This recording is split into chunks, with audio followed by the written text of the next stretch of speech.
యెషయా గ్రంథము 40:12 తన పురుషుడిలో జలములను కొలిచిన వాడెవడు? అక్కడ దేవుని యొక్క పర్సనాలిటీ స్పష్టంగా రాయబడి ఉంటుంది. చూడండి, తన పుడిసిటిలో జలములు కొలిచిన వాడెవడు? పుడిసిటిలో జలములను కొలిచిన వాడెవడు? జేనతో ఆకాశములు కొలిచిన వాడెవడు? జేనతో ఆకాశమును అంటే 9 గ్రహాలు సూర్యుని చుట్టూ తిరిగితే దాన్ని సౌర కుటుంబం అంటారు. సౌర కుటుంబాలు 14 కలిసి ఒక నక్షత్రం చుట్టూ పరిభ్రమిస్తే అది నక్షత్ర కుటుంబం అవుతుంది. ఆ నక్షత్ర కుటుంబాలు అనేకములు కలిసి పరిభ్రమిస్తే అది పాలపుంత. అట్లాంటి అనేకములు కలిసి పరిభ్రమిస్తే అది గెలాక్సీ. అలాంటి గెలాక్సీలు పాలపుంతలే ఈ విశ్వంలో కోటాను కోట్లున్నాయి. అన్నీ కూడా మనం ఆకాశం వైపు చూస్తే రాత్రి వేళ కోటాను కోట్ల నక్షత్రాలన్నీ కనపడుతూ ఉంటాయి. అంత అంటే పగలు కూడా ఉంటాయి కానీ కనబడవు మనకి. రాత్రి సూర్యుని యొక్క వెలుగు పోతుంది కనుక, మరుగవుతుంది కనుక అవి బయటకు కనపడతాయి. పైకి చూస్తే ఆకాశంలో కనపడుతున్న నక్షత్రాలు, ఆ తారలన్నీ కూడా మనం ఇందాక చెప్పుకున్నటువంటి లెక్కలోకి వచ్చేవి. వీటన్నిటినీ కలిగి ఉన్నది ఆకాశం అయితే, అంత పెద్ద ఆకాశాన్ని ఆయన జ్ఞానంతో కొలిచాడని ఇందాక మనం చదువుకున్న వచనం. ఏం అధ్యాయం, ఏ వచనం? 12 కరెక్టే. యెషయా 40:12. ప్రియులారా, మరి ఇప్పుడు దేవుని చెయ్యి ఏ సైజులో ఉంటే అంత పెద్ద అన్ని నక్షత్రాలు కలిగిన ఆకాశాన్ని జ్ఞానంతో కొలిచాడు? అప్పటికి ఆ జ్ఞానం ఎంత ఉండాలి? మీ గతంలో చెప్పా. మూరతో కొలవచ్చు కదా దేవుడు ఆకాశాన్ని అంటే, ఇప్పుడు ఈ బల్ల ఉంది, మూరతో కొలవటానికి కనీసం 4 మూరలన్నా అయితే మూరతో కొలుద్దును. అవునా? ఒక మూరన్నారే అయ్యేదనుకో, అప్పుడు మూర ఉపయోగిస్తానా కొలవటానికి? జాన ఉపయోగిస్తానా? దీని వెడల్పు 1 మూరన్నరే ఉందనుకో, అప్పుడు జానను ఉపయోగిస్తా కానీ మూరను ఉపయోగించను. ఇప్పుడు దేవుడు అంత పెద్ద ఆకాశాన్ని కొలవటానికి జానను ఉపయోగించాడు అంటే ఆయన చేతులు ఎంత పెద్దవో మీరు ఊహించవచ్చు. దేవుని పర్సనాలిటీ అండి అనంతుడు. కొంతమందికి అనంత్ అని పేరు పెడతారు. స్తోత్రం చెప్పండి. ఏం పేరు? అనంత్ బాబు అని పేరు పెడతారు. ఆయన ఉండేది మొత్తం 5 అడుగులు ఉంటాడు, లేదా 6 అడుగులు ఉంటాడు. 6 అడుగులు ఉన్నోడికి అనంత్ అంట. ఆయన ఎత్తుకు ఒక అంతం ఉంది, ఆయన వెడల్పుకు ఒక అంతం ఉంది. అనంతుడు అంటే అసలు కొలతకు అందని వాడు, అసలు ఆ ఎత్తు పొడవు వెడల్పులు ఎవడో లెక్క పెట్టలేని వాడు అనంతుడు. అంతము లేని, కొలత లేని వాడు.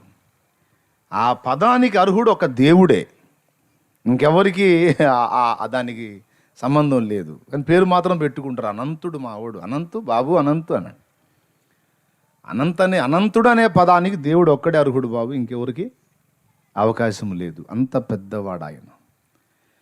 ఇంత విశాలమైన విశ్వాన్ని, ఆకాశాన్ని జానతో గొల్చాడు అంటే మొత్తం కలిసి అంత పెద్ద ఆకాశం కూడా ఆయన మూరన్నర, కనీసం 2 మూరలు లేదు.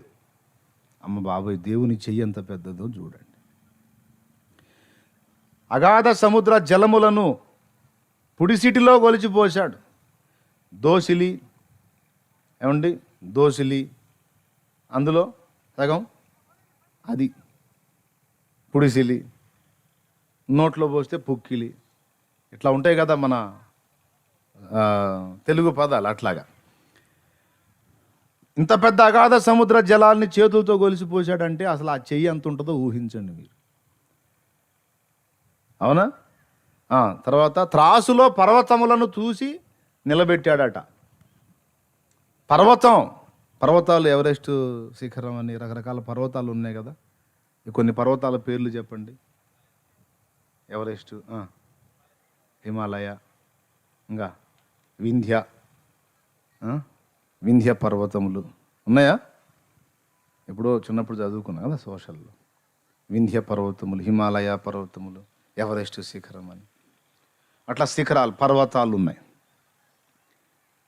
పర్వతము చాలా ఎత్తైనది, చాలా వెడల్పైనది, చాలా లోతైనది. అంత పెద్ద పర్వతాలన్నిటిని కూడా త్రాసులో తక్కెట్లో తూసి పెట్టాడంట. ఆయన పద్ధతిగా భూగోళం మొత్తానికి భద్రత కొరకు పెట్టాడు. మొత్తానికి ఆ పర్వతాలన్నిటినీ శుభ్రంగా అన్నిటినీ పేల్చి పడేసి శుభ్రంగా కాళ్ళ కింద బండలు చేసుకొని ఏదో కథ నడుపుతున్నారు. అదే కొంప ముంచుద్ది భవిష్యత్తులో. దేవునికి స్తోత్రం కలుగును గాక. సరేలే, ఉంటే ఉన్నాం, పోతే పోయి, ఉన్నంత వరకు జల్సాగా బతకాలి అనేది కదా మన తీర్మానం. అందుకని అట్లా చేసుకుంటున్నాం అనుకో, అది వేరే సంగతి. పర్వతములను త్రాసులో తూచాడట. ఇంత పెద్ద భూగోళం మీద ఉన్నటువంటి మట్టిని కొలపాత్రలో కొలిచి పోశాడు అన్నది. అక్కడే ఉంటాయి అవన్నీ. పాట కూడా పాడుకున్నా, దేవునికి స్తోత్రం. ఆ పదాలు ఎంతో ఇష్టమైపోయినాయి నాకు, చాలా చాలా నచ్చినాయి. దేవుని పర్సనాలిటీ, దేవుని ఆహార్యము వర్ణించుకోవటం అంటే నాకు చాలా ఇష్టం. పనికిమాలిన మనుషుల ముఖాలని, మనుషుల ఆహార్యాలని వర్ణించి మాట్లాడుకుంటారు కొంతమంది. అసలు ఎంత పొడవు, ఎంత అందగాడు, ఎంత అందగత్య, అసలు ఏమి ముక్కు, ఏమి ముఖం, ఏమి రంగు. మనుషుల్ని చూసి అరే ఏం పొగుడుకుంటారో కొంతమంది. చక్కదనాన్ని బట్టి, ఆహార్యాన్ని బట్టి, గాంభీర్యాన్ని బట్టి. నేను చెప్పనా, కొంతమంది ఏమో కండల వీరులను చూసి అస్సలు కండలు మెలిదిరిగిన గండలాగున్నాడు, అస్సలు అమ్మో అని ఆశ్చర్యపోతూ ఉండ. వాళ్ళు కూడా అన్నీ ఓడదీసి ఏదో కొంచెం అట్లా ఈ మొల మీద అడ్డం పెట్టుకొని ఇట్ట తిరిగి పోజులు ఇస్తూ ఉంటారు. ఎంత సౌందర్యవంతుడైనా, ఎంత అద్భుతమైన ఆహార్యం ఉన్నా, మంటితో నిర్మించబడిన దేహము, అంత లోపల జీవాత్మ ఉన్నంత వరకు బాగానే ఉంటుంది. ఈ జీవాత్మ వెళ్ళిపోయింది అనుకో, ఎంత సౌందర్యవంతమైన దేహమైనా 3వ రోజు కల్లా దుర్గంధభరితం. అవునా? కండలు మెలిదిరిగిన గొప్ప కండల వీరుడైనా సరే 3 అయినాయి అంటే ఇక వాడికి గ్లూకోజ్ బాటిల్ పెట్టాలి. దేవునికి స్తోత్రం కలుగునుగా. అలా 3 వాంతులు 3 సార్లు పోయి వచ్చాడంటే చాలు. పైల్వాను కూడా పబ్బవలసిందే. ఎందుకు? నీరసం. ఏందిరా నువ్వు కండలు మెలిదిరిగిన వీరుడివి కదా అంటే, ఏం కండలు ఏం ఉండరా బాబు, నీరసం వస్తుంది అని బాటిల్ పెట్టాలి. కాబట్టి మనుషుల బలం మనం ఏదో పొగుడుకోవటానికి లేదు. మనుషుల ఆహార్యం, సౌందర్యం వర్ణించడానికి లేదు. ఎందుకంటే వీటికి ఒక పరిమితి ఉంది, వాటికి ఒక స్థాయి ఉంది, వాటికి ఒక హద్దు ఉంది. హద్దులు, పరిమితులు లేని అద్భుతమైన ఆహార్యము కలిగి, వర్ణనకు అందని అద్భుతమైన సౌందర్యము కలిగి, శ్రేష్టమైన రీతిని మహాబలవంతుడై వెలుగొందుతున్నవాడు దేవుడు. దేవునికి స్తోత్రం. అందుకే ఏ మనుషుని గురించి మాట్లాడుకోవటం కంటే, ఏ మనుషుని వర్ణించుకోవటం కంటే కూడా ఆయనను గురించి వర్ణించటం, ఆయన గురించి అభివర్ణించి పాడటం నాకు చాలా చాలా చాలా ఇష్టం. సకల విశ్వమే తన యందు కలిగి ఉన్నవాడు నిన్ను అమితంగా ప్రేమించి నీ కోసం ప్రాణం పెట్టాడు. అన్న అంత పెద్దోడు అన్నావు, అంత ఉన్నాడు అన్నావు, అంత హెవీ పర్సనాలిటీ అన్నావు. మరి అంత పెద్దోడికి ఇంత మందిరం ఏం సరిపోద్ది అన్న? ఇంత పెద్ద భూగోళమే కాళ్ళ కింద పీటలాగా పెట్టినోడికి ఈ చిన్న మందిరం ఏం సరిపోద్ది అంటే, దానికి సమాధానం చెప్తా వినండి. దేవుడు అనంతుడే, అంత పెద్దవాడే అయినా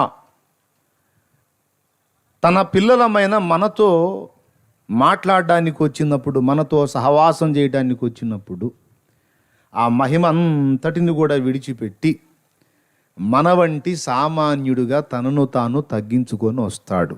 నమ్మకం ఉందా మీకు? లేదా? ఎంతమందికి ఉంది?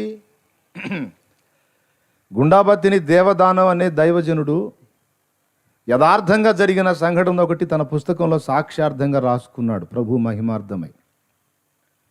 వాళ్ళ నాన్నగారి పేరు రోషయ్య, వాళ్ళ అమ్మ పేరు రాగమ్మ.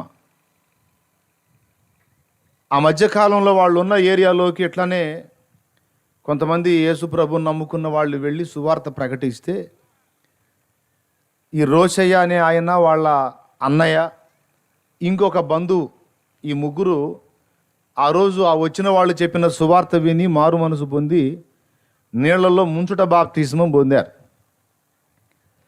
పొందిన కొద్ది రోజుల తర్వాత ఇక వీళ్ళు మిగిలిన వాళ్ళ కార్యక్రమాల్లో ఏకీభవించకుండా, వీళ్ళు ప్రార్థన, వీళ్ళు యేసు ప్రభు భక్తి మార్గంలో వీళ్ళు క్రమంగా నడుచుకుంటూ ఉంటే ఊరోళ్ళకి కడుపులో మండింది.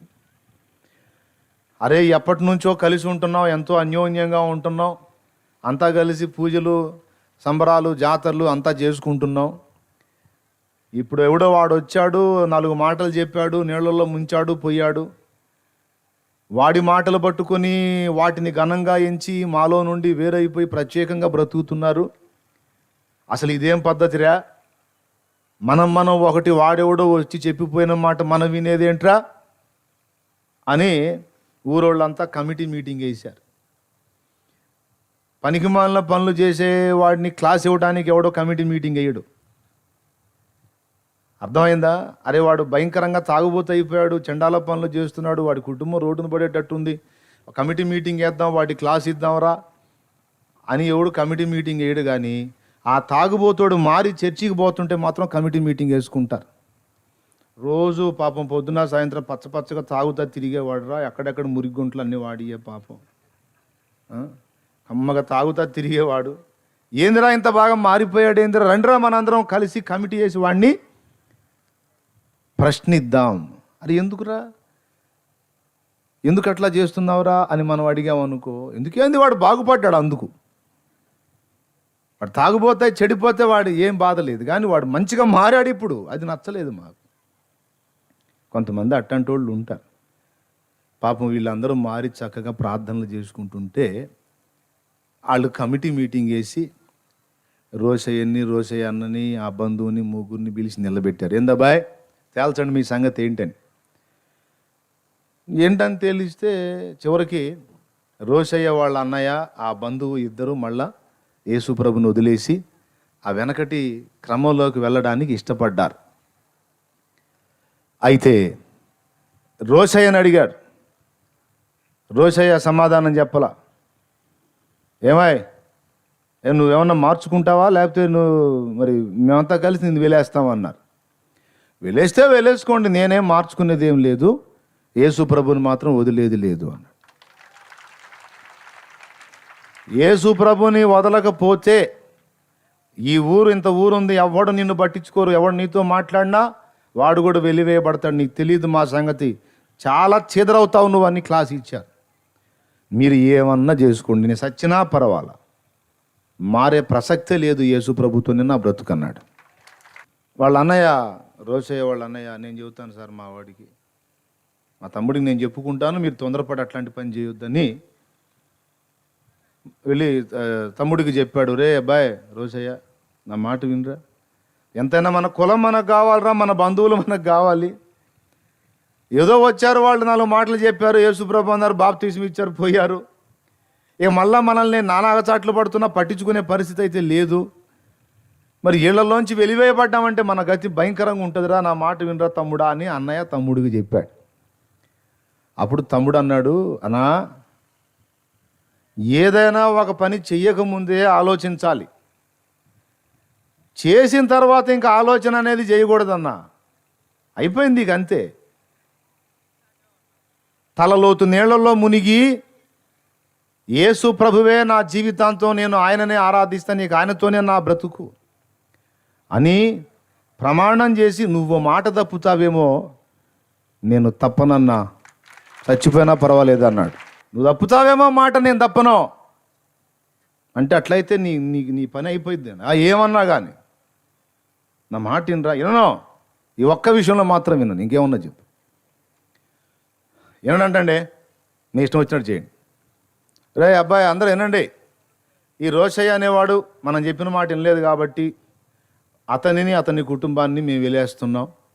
ఊళ్ళో ఎవరైనా వాళ్ళతో మాట్లాడినా, వాళ్ళు ఎవరైనా ఊళ్ళో వాళ్ళతో మాట్లాడినా, ఎవరైతే వీళ్ళతో మాట్లాడతారో వాళ్ళని కూడా వెలేస్తాం అని ఊళ్ళో ఉండకుండా ఊరు బయటికి నెట్టేశారు. వెళ్ళి ఊరు వెలపట ఒక గుడి చేసుకున్నాడు. ఎందుకు మరి ఊళ్ళో ఎవరూ పట్టించుకోవట్లా, ఎవరూ మాట్లాడట్లా, అదొక క్షోభ కదా. వెళ్ళి ఊరు వెలపట గుడి చేసుకున్నాడు. రోజు ఒక ముసలాయన వచ్చి కూర్చొని పొద్దున్న నుంచి సాయంత్రం దాకా కాపలా ఉండి పోయేవాడట. ఎందుకు కాపలా చెప్పండి? ఊరోళ్ళు ఎవరన్నా వచ్చి అతనితో ఆ కుటుంబంతో మాట్లాడతారేమో, మాట్లాడితే వాళ్ళని కూడా వెలేయాలని. చూడండి, పనికి మాలిన పనులకి ఎంత సీరియస్గా తీసుకుంటారో మనుషులు. కూర్చొని రోజు పొద్దున్నొచ్చి సాయంత్రం దాకా కాపలా కాసిపోయేవాడు ఆ ముసలాయన. వాళ్ళు పెట్టారు ఊరోళ్ళు, ఏం లెక్క చేయాల. ఇంతకేనేమన్నా సంపన్నుడా అంటే కాదు, శ్రమజీవి. చిన్న చిన్న పనులు చేసుకొని బతికేవాడు. చీపుళ్ళు అల్లుకొని, చాటలు అల్లుకొని, కొన్ని వస్తువులు తయారు చేసుకుని పట్నం వెళ్ళి వాటిని అమ్మి ఆ వచ్చిన సొమ్ముతో పిల్లలకు అన్నం పెట్టుకునేవాళ్ళు.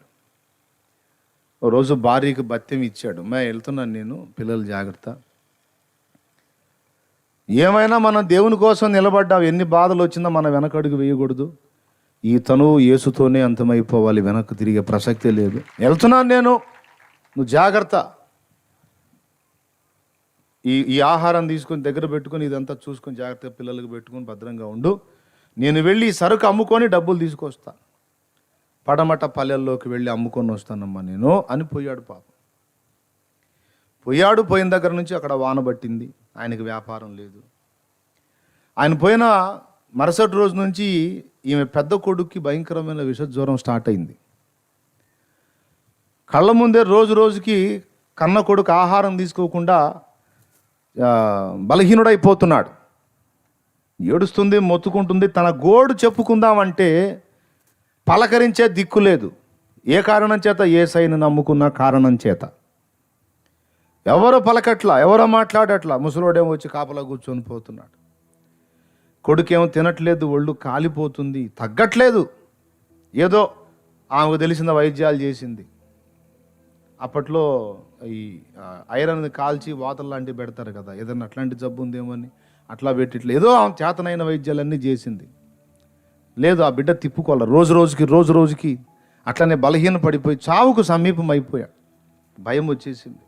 భర్త ఏమో రాలా, ఆయనకి వ్యాపారం కాలా. అక్కడ ఏం చేయాలా? ఇంకా చిన్న చిన్న పిల్లలు ఉన్నారు. ఆ పిల్లల్ని పెట్టుకొని శుష్కించిపోతున్న కొడుకు, చావుకు దగ్గర అవుతున్న కొడుకును చూసుకుంటా ఏడ్చుకుంటా ఉంది. ఆమె బాధ అంతా తెలిసినా కూడా ఎవడో పలకరించట్లా. ఏదో బాధపడుతుందని ఎరిగుండి కూడా ఎవడో పలకరించట్లేదు. సొంత వాళ్ళు సైతం పలకరించట్లేదు. ఒకరోజు చూస్తూ ఉండగానే కళ్ళ ముందే చచ్చిపోయాడు. ఆ పిల్లవాడు చచ్చిపోయాడు. చచ్చిపోతే ఆ చిన్నవాడి శవాన్ని దగ్గర పెట్టుకొని గోడుని ఏడ్చుకుంటుంది.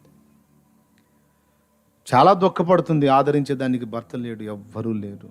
ఆ పసిబిడ్డల్ని పెట్టుకొని, ఆ చచ్చిపోయిన కొడుకుని పెట్టుకొని అయ్యా యేసయ్యా అని ఏడ్చుకుంటా మొత్తుకుంటా అల్లాడిపోతూ ఉంది. ఆడ మనిషి అండి పాపం, ఎంత బాధ, ఎంత వేదన.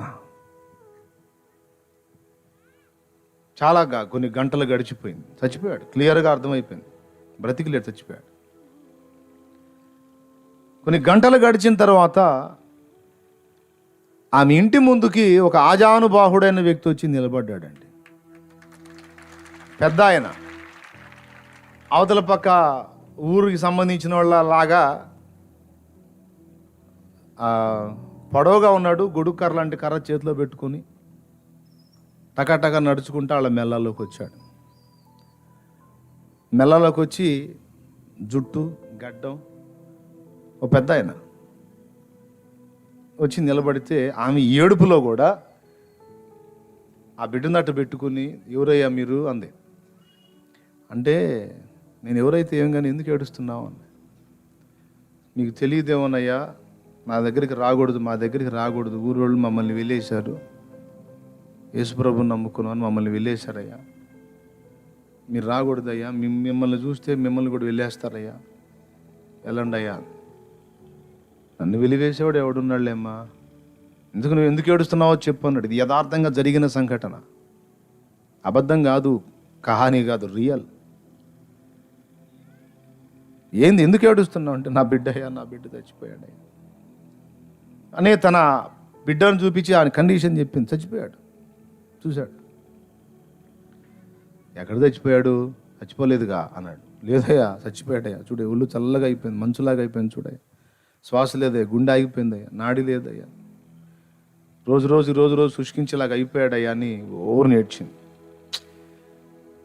చచ్చిపోలేదన్నాగా ఎందుకు ఏడుస్తావు, ఏడవా అని అక్కడే నేల మీద వంగి అంత మంటి తీసుకుని కొంచెం దాని మీద ఉమ్మినట్టుగా చేసి దాన్ని చిన్న చిన్న మాత్రల్లాగా చేసి ఆ చచ్చిపోయిన శవం ఆ చిన్నవాడు బాడీ డెడ్ బాడీ ఉంది కదా, ఆ డెడ్ బాడీ నోరు తెరిచి ఆ నోట్లో వేసి నోరు మూసి, చిన్నోడా ఏయ్ లే అన్నాడు. వాడు దిగ్గును లేచి కూర్చున్నాడు. దేవునికి స్తోత్రం కలుగును గాక. కూర్చున్నాడు, లేచి కూర్చున్నాడు. లేచి కూర్చుంటే ఏమన్నా తినే ఉన్నాయా వాడికి పెట్టడానికి అన్నాడు. ఆ ఉట్టిలో దాచిపెట్టిందంట నారింజకాయలు, కమలాకాయలు. అన్నం తినకూడదు, జ్వరం వచ్చిన పిల్లవాడు అవి పెడదామని అవి తినలా చిన్నోడు. ఎప్పుడైతే కళ్ళు తెరిచి లేచి కూర్చున్నాడో చెప్పాడు, పోయి ఏదన్నా తినేదానికి ఏమైనా ఉంటే పెట్టు. కాస్త నీరసం పోయేది వాడికి. ఈ మాట ఎప్పుడో ఎవరో ఎక్కడో ఎవరితో అన్నారు గుర్తుందా? యాయీరు కుమార్తె చనిపోయిన అమ్మాయిని తిరిగి బ్రతికించి ఆ చిన్నదానికి ఆహారం పెట్టుడి అన్నాడు. ఎప్పుడైతే ఏదన్నా ఉందా, పండ్లు ఏమైనా ఉన్నాయా, కాయలు ఏమైనా ఉన్నాయా, తినేది ఏమైనా ఉందా, వాడికి తెచ్చి పెట్టు అనగానే ఆ చిన్నవాడిని అక్కడే వెళ్ళి లోపలికి పరిగెత్తింది. ఆ ఉట్టిలో ఉంచిన మూకిళ్ళలో ఆ కమలాకాయలు, ఆ నారింజకాయలు తీసుకొచ్చి పెట్టాలని పోయి అవి తీసుకొని బయటికి పరిగెత్తేటప్పటికి ఇక్కడ ఉన్న ఆయన లేడు. అటుపోయి చూసింది, ఇటుపోయి చూసింది, దాక్కునేది ఏం కాదు, అంతా ఓపెన్ ప్లేసు, ఎక్కడా ఆ పర్సన్ కనపడలా. అప్పుడు గుర్తు చేసుకుంది ఆయన వేసుకున్న వస్త్రం, ఆయన ఆహార్యం, ఆయన వచ్చిన తీరు, ఆయన పలికిన మాట. నన్ను వెలివేయగలవాడు ఎవడు లేని ఆయన పలికిన మాట. చచ్చిపోయిన బిడ్డను చూపిస్తే చచ్చిపోలేదులే అని ఆయన గద్దించటం, ఎందుకు ఏడుస్తున్నావు అని ప్రశ్నించటం, ఇవన్నీ గుర్తు చేసుకొని ఆ బిడ్డను పట్టుకొని అప్పుడు ఆమె చెప్పింది, భర్త వచ్చినప్పుడు, యేసయ్యా మన ఇంటికి వచ్చాడయ్యా అని. ఆయన నమ్మదగిన వాడు, వచ్చాడు, వస్తాడు. మరి అట్లయితే యేసుప్రభు నమ్మి చనిపోతున్న వాళ్ళు చాలామంది ఉన్నారు. వాళ్ళందరి దగ్గరికి వచ్చి బతికించవచ్చు కదంటే, కొంతమందిని తన యొద్ద ఉంచుకున్నట్టు ఆయన చిత్తం, కొంతమందిని తిరిగి బ్రతికించుట ఆయన చిత్తం.